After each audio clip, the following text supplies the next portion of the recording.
La mélodie, le son, le rythme, tous assemblés de manière harmonieuse par des spécialistes, nous ouvrent la porte à la musique.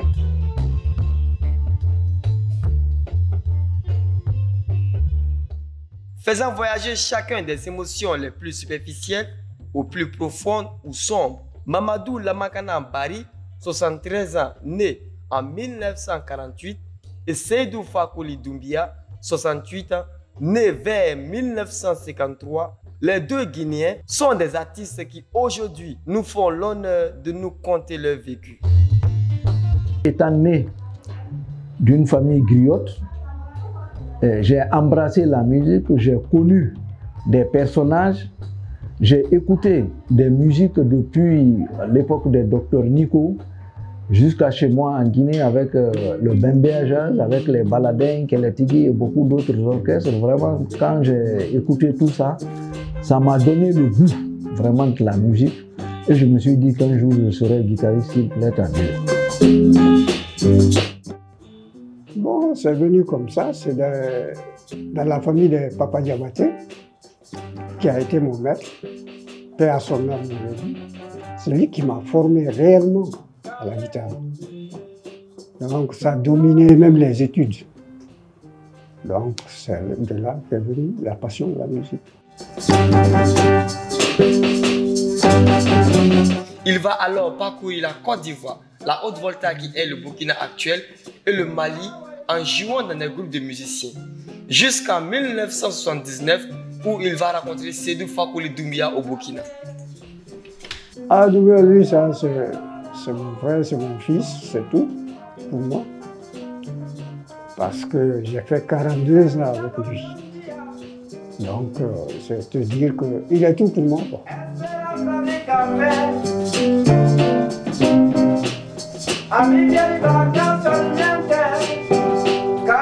Bon, Barry et moi, on s'est connus en 1979,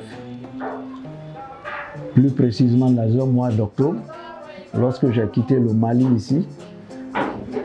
Je suis allé au Burkina, à l'époque c'était la Haute-Volta, c'est là-bas que je l'ai connu.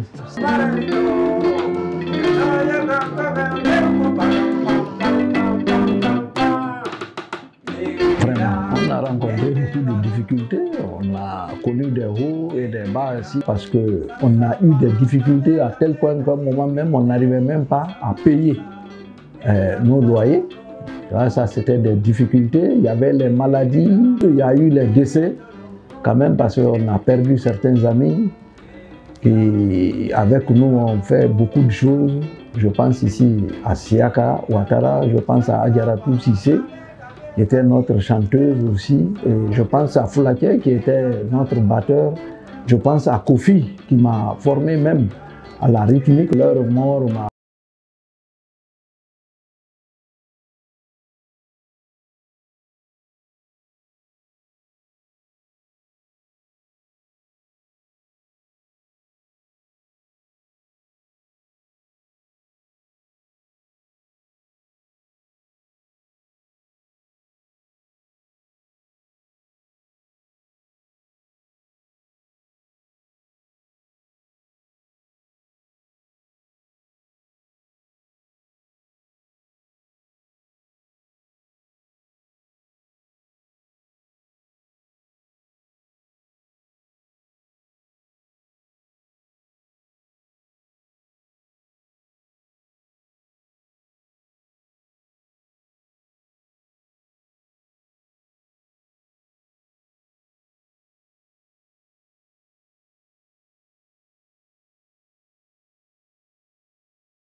Que même à l'hôtel d'Ivoire, quand on était au golf, je voyais. Bon, ça s'est dégradé, on a opéré un. La cataracte est venue se reposer dessus encore. Donc, tu vois, c'est vraiment embêtant, quoi. Sinon, je ne suis pas né aveugle, non. Toute mon aventure que j'ai faite, je voyais clair. Sauf que j'ai la cécité crépusculaire. C'est-à-dire, à partir de 19 h, quand il est à l'ombre, je ne voyais pas. Ça, c'est depuis mon enfance. On m'a diagnostiqué le diabète, l'hypertension, tout ça là. Donc, il faut que je vois tout ça pour aller faire une opération.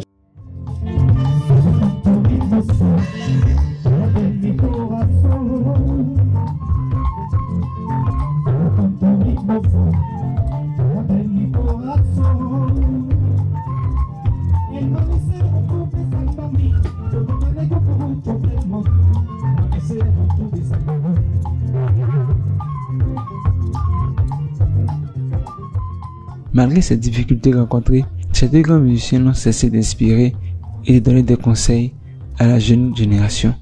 Je les considère comme des maîtres pour moi, qui m'ont vraiment formé. Ils sont également un grand-père, un père pour moi aussi. Ils m'ont beaucoup formé aujourd'hui. Et c'est grâce à eux que je suis parvenu à sortir pour aller dans d'autres groupes et à rester dans d'autres coins. Grâce à eux.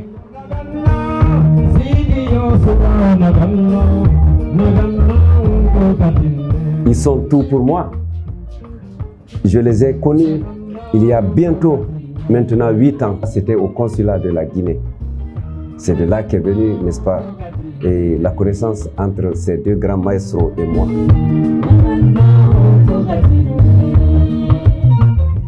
S'il plaît à Dieu, Inch'Allah, ces deux maestros, mon souhait est qu'ils prennent l'avion ici pour aller faire des contrats à l'étranger. Ça, c'est mon souhait. Parce qu'il n'est jamais trop tard pour mieux faire.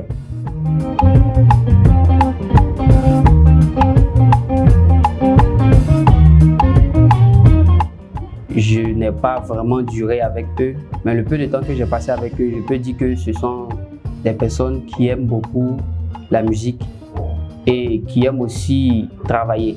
Étant avec eux, vraiment quand on donne un chant, ils aiment qu'on le reproduise à la perfection. Ce sont des personnes qui sont bien, qui donnent l'envie de travailler et qui encouragent aussi nous, la jeunesse, à pouvoir aimer aussi la musique.